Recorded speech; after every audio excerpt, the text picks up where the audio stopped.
বছর 1.5 বছর বাদে সে যখন গর্ভবতী হবে তখন কিন্তু সেই মা এবং আসন্ন যে বাচ্চা হতে চলেছে দুজনেরই জীবনহানির আশঙ্কা থাকবে। কারণ প্রসবের সময় দেখা যেতে পারে যে সেই মেয়েটি যে মা হতে চলেছে তার মৃত্যু হতে পারে বা সেই বাচ্চাটির মৃত্যু হতে পারে, বা কোনো সময় দেখলে যে হয়তো দুজনেই জন্মে গেছে কিন্তু তাদের মধ্যে শারীরিক অনেক সমস্যা শুরু হবে, যেমন মায়ের অনেক রকম কষ্ট, মানে অনেক কিছু হবে। বাচ্চাটার মধ্যে অপুষ্টির সমস্যা দেখা যাবে, বাচ্চাটা ঠিকঠাক গ্রোথ হবে না, বিকাশ ঘটবে না। তো 18-র আগে কোনোভাবেই বিয়ে করা যাবে না, এইটা একদম মাথায় ঢুকিয়ে নাও। তো তোমাদের স্কুলে কি কোনো ঘটনা হয়েছে যে এরকম 18-র নিচে মেয়ে চলে গেছে? হয়েছে। তাদের কি পড়াশোনাটা কমপ্লিট হয়েছে? পড়াশোনা করছে না? তা আলটিমেটলি তাদের তো ক্ষতি হলো তো, পড়াশোনা করতে পারছে না। সে হয়তো ভাবছে আমার খুব ভালো হলো যে আমাকে আর পড়াশোনা করতে হচ্ছে না, মা বাবার বকা খেতে হচ্ছে না, তো আমি মনে হয় ভীষণ ভালো থাকবো। কিন্তু এটা কিন্তু নয়, এটা তাদের ভুল ধারণা। তাদের কিন্তু পড়াশোনাটা ইনকমপ্লিট থাকলো মানে তাদের সব থেকে বড় ক্ষতি ওখানেই হয়ে গেল, তাই তো? তাহলে কোনোভাবেই 18-র আগে এই চিন্তা ভাবনা করা যাবে না। এবার তোমরা বারবার শুনছো যে করা যাবে না, যদি কেউ করে ফেলে সেটা কি হয় তোমাদের জানা আছে? ধরো আজকে একটা 14-15 বছরের মেয়ে, সে বাড়ি থেকে স্কুলে যাওয়ার নাম করে বা টিউশনে যাওয়ার নাম করে সে আজকে বেরিয়ে গেছে। এবার সে স্কুল টাইম পার হয়ে গেল বা টিউশন টাইমটা পার হয়ে গেল, সে ফিরে আসছে না। তখন তার মা বাবা কি করবে? মা বাবা তো এবার চারিদিকে খোঁজ নেবে, প্রথমে স্কুলে খোঁজ নেবে বা টিউশন টিচারের কাছে খোঁজ নেবে, তার বান্ধবীদের কাছে খোঁজ নেবে যে আমার মেয়েটা কি ওখানে গেছিল, তাহলে কোথায় গেল, তাই তো? এবার তখন যখন কোনো খোঁজ খবর পাবে না, আত্মীয়দের বাড়ি খোঁজ খবর পাবে না, তখন তারা কোথায় আসবেন? পুলিশের কাছে, মানে পুলিশ স্টেশনে আসবে, থানাতে এসে। এবার কি হবে? ডায়েরি হবে না, ঠিক আছে? এটা মনে রাখবে যে যখন কোনো এরকম মেয়ে চলে গেছে, মা বাবা যখন থানায় আসবে তখন কিন্তু একটা লিখিত অভিযোগ দেবে এবং সেই কমপ্লেন্টের উপরে নির্ভর করে কিন্তু একটা কেস স্টার্ট হবে, এফআইআর স্টার্ট হবে। এবং সেই কেসটা কিন্তু সাধারণ কোনো কেস হবে না, এটা কিডন্যাপিং কেস হবে। কারণ অভিযোগে এটাই লেখা থাকবে যে কেউ বা কারা আমার মেয়েকে অসৎ উদ্দেশ্যে অপহরণ করে নিয়ে গেছে, তো সেখানে কিডন্যাপিং কেস হবে। এবার কেস স্টার্ট হলো, পুলিশ এবার তদন্ত শুরু করলো। ভালো করে মন দিয়ে শোনো, পুলিশ তদন্ত শুরু করলো। এবার পুলিশ তদন্ত শুরু করে মেয়েটাকে কিন্তু ঠিক 1 মাস, 1 দিন হোক, 4 দিন হোক, 7 দিন হোক, মেয়েটাকে কিন্তু ঠিক নিয়ে শেষে উদ্ধার করে নিয়ে এলো। তো মেয়েটাকে কি হোমে নিয়ে যাওয়া হবে? তোমাদের তো জানা আছে, কোথায় নিয়ে যাবে? জানা আছে হোম কেমন জায়গা? শুনেছো তো হোমের কথা? নাকি বাড়ি পাঠিয়ে দেওয়া হবে? মেয়েটাকে তো বাড়ি পাঠিয়ে দেওয়া হবে না, তাকে হোমে নিয়ে যাওয়া হবে। হোমটা কেমন জায়গা? বাড়ির মতো একেবারেই নয়, যেখানে তোমার বয়সী কিছু মেয়েরা থাকবে, সেখানে তাদেরকে রাখা হবে, তাকে রাখা হবে। এবার সেখানে টাইম টু টাইম যেটা করতে বলবে, মানে পুরোপুরি রেস্ট্রিকশন, ডিসিপ্লিনের মধ্যে থাকতে হবে, যেখানে টিভি থাকবে না, যেখানে ফোন থাকবে না, মানে ফোন ঘাঁটতে পারবে না, যেখানে মা বাবা থাকবে না, যেখানে তুমি মানে রোজ রোজ গিয়ে মা বাবার সাথে কথা বলা বা মা বাবা ওখানে থাকবে না। সপ্তাহের হয়তো 1 দিন 1 ঘন্টার জন্য মা বাবার সঙ্গে দেখা করা হবে। এবং তুমি ঠিক করবে না তুমি কবে বাড়ি যাবে, সেটা কিন্তু পুলিশ ঠিক করবে, চাইল্ড ওয়েলফেয়ার কমিটি ঠিক করবে, মানে ওই হোম কর্তৃপক্ষ ঠিক করবে তুমি কবে বাড়ি যাবে। এবার ধরো সেটা 3 মাস, 4 মাস, 5 মাস, 6 মাসও হতে পারে। তাহলে এবার যখন বাড়ি গেলে, মেয়েটা যখন বাড়ি চলে গেল, তখন কি সবকিছু আগের মতোই থাকবে? তখন তো পাড়া প্রতিবেশীরা ওকে নিয়ে আলোচনা করবে, ইচ্ছে নয় হলেও তো করবে, এটা মানুষের স্বভাব। কোনো খারাপ কিছু হলে কিন্তু তাকে নিয়ে আলোচনা করাটা সবার প্রথমে মানুষ করে। তো তাকে নিয়েও আলোচনা হবে যে দেখ মেয়েটা চলে গেছে, মেয়েটা কার সাথে চলে গেছিল, এই অনেক রকম আলোচনা হবে।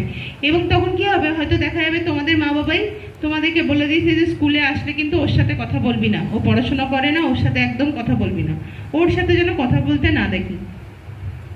তাহলে মেয়েটা যখন স্কুলে আসবে তোমরা কথা বলবে না, তখন তো ওর উপরেও একটা মানসিক চাপ পড়বে, যে আমি এত বড় একটা ভুল করলাম যে আমার সাথে আর কেউ কথা বলছে না, তাহলে ওর যে স্বাভাবিক জীবনযাপন সেটা তো একটা ব্যাঘাত ঘটলো, তাই তো? তাহলে এই জিনিসটা কোনো দিক দিয়ে তাকে ভালো কিছু রেজাল্ট দিল না। এটা তো হলো মেয়েটার কথা। এবার তোমাদের মাথায় আসতে পারে যে ছেলেটার কি হলো, যে ছেলেটা গেছিল। আচ্ছা, ওখানে একটা কথা বলি, ধরো মা বাবার জানা আছে যে যে ছেলেটার সাথে গেছিল, ঠিক আছে, তখন কিন্তু সেই ছেলেটার নামে কেসটা হবে। আর যদি জানা না থাকে যে কোন ছেলের সাথে গেছে, তখন কিন্তু অচেনা ব্যক্তির নামে কেসটা স্টার্ট হবে, ঠিক আছে, আননোন। তো এবার ছেলেটাকেও যখন পাওয়া গেল মেয়েটার সাথে, ছেলেটাকে নিয়ে আসা হলো, ছেলেটাকে কি করা হবে? ছেড়ে দেওয়া হবে? তো সেখানে কিন্তু দুটো কন্ডিশন আছে। ছেলেটার বয়স যদি 18-র নিচে হয় তাহলে ছেলেটাকেও এরকম ছেলেদের হোম আছে সেখানে পাঠানো হবে, ঠিক আছে, যেমন ওইরকম মেয়েদের হোম, এখানে ছেলেদের হোম আছে।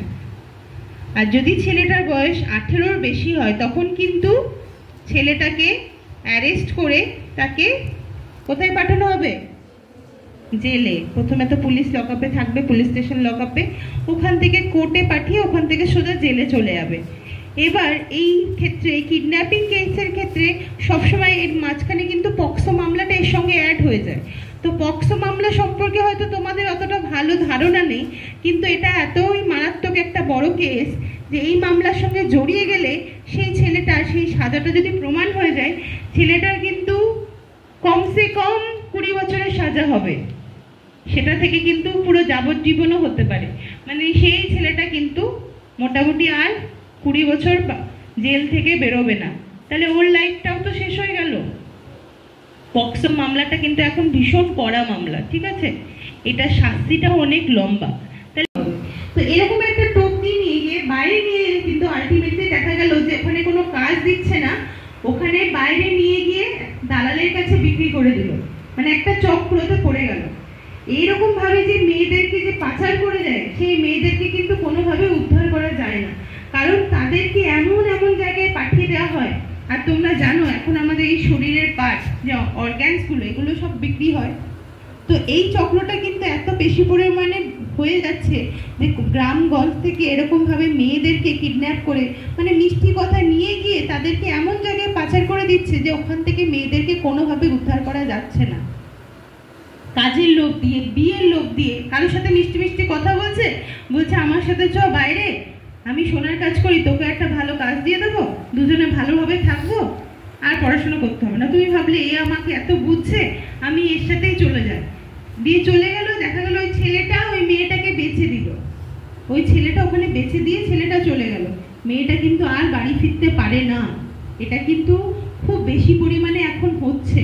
তো এটা থেকে নিজেদেরকে সাবধান হতে হবে যে আমি কার সাথে কথা বলবো, কতটা কথা বলবো, কার সাথে আমি কি কথা বলবো, সেটা কি বিশ্বাস করার মতো, ঠিক আছে, এইটা কিন্তু ভুললে চলবে না। তোমাকে একটা মিষ্টি মিষ্টি কথা বলছে, তুমি একদম 7-5 না ভেবে একদম ওর কথায় ভুলে গিয়ে ওই ফাঁদে পা দিয়ে চলে গেলে এটা কিন্তু আখেরে তোমারই ক্ষতি করবে। তো এই পাচার চক্রের পায়ে হাতে পড়লে হবে না। তোমরা হয়তো স্কুলে আসছো, কিছু জানো না এই ব্যাপারটা, কিন্তু এটা কিন্তু একটা ভীষণ বড় ট্র্যাপ। ভীষণ মানে তোমরা যেটা পুরো দেশ জুড়ে আছে, এমন জায়গায় পাচার করে দেবে জীবনে কোনোদিন খুঁজে পাওয়া যাবে না। সেই জন্য এটা থেকে সাবধান।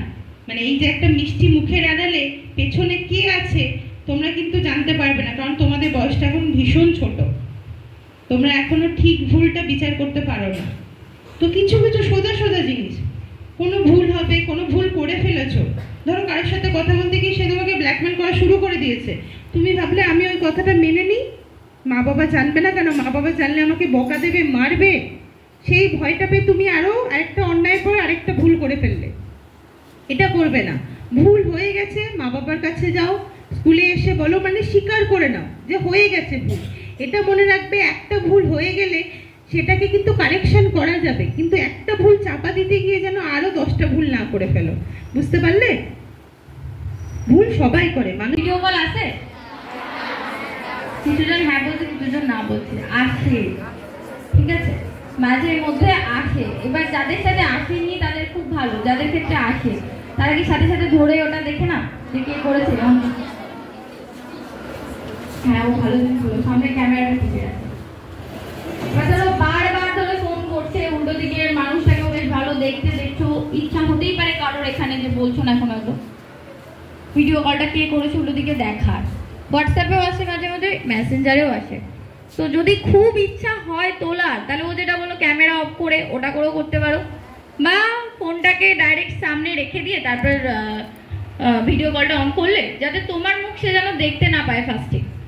উল্টো দিকের মানুষটাকে যদি দেখো যে ভিডিও কল করেছে যে সে চেনা পরিচিত কেউ, তাহলে ঠিক আছে, নয়তো কেটে দাও। এগুলো একটা গ্যাং থেকে ফোন করে, এটা শুধু যে মেয়েদেরকেই ফোন করে এরকম না, ছেলেদেরকেও কিন্তু ফোন করে। এই গ্যাংয়ে যারা থাকে তারা ছেলে মেয়ে বোধ, ওরা কয়েক সেকেন্ডের জন্য ভিডিও কলটা অন রাখবে, তোমার সাথে কথা বলবে, কথা তো বলবি না, তুমি জিজ্ঞেস করেই যাবে, বা উল্টো পাল্টা কোনো কথাবার্তা বলবে, ওটা উল্টো দিক থেকে রেকর্ড হবে, তারপর ওই ভিডিওটাকে নিয়ে তোমার ছবিটাকে নিয়ে তার সাথে আরো জিনিস মিশিয়ে তোমাকে পাঠাবে, তারপরে যেটা চলবে তোমার সাথে ব্ল্যাকমেল করবে, টাকা দাবি করতে পারে বা দেখা করার বা অনেক কিছু রকম হতে পারে। তো এই ভিডিও কলগুলোতে সাবধানে থাকবে। তোমাদের হোয়াটসঅ্যাপে কি অটো ডাউনলোড মোড অন করা আছে? নেই তো?